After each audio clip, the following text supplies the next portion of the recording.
Gitikalan tulo ka mga opisyal sa barangay Lakip Kapitan ni Ine diyang gipamusil sa wa pa mailing sospek sa Dato Abdullah Sangki, Maguindanao del Sur. Ano ang report ni Efren Bamak?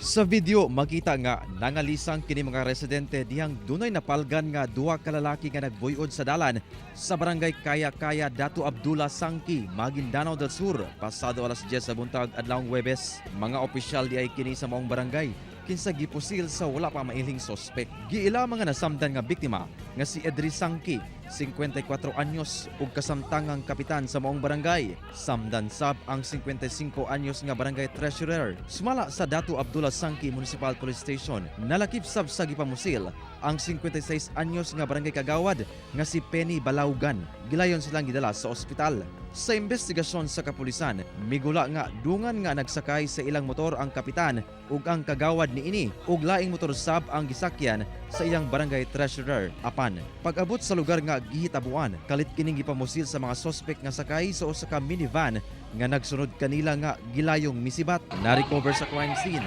ang 7 ka basiyo sa dili pa masutang caliber sa pusil. Padayon ang hot pursuit operation sa kapulisan batok sa mga sospek. Ginaimbestigahan sab sa PNP ang motibo sa krimen. Efren Mama, 1 Mindanao.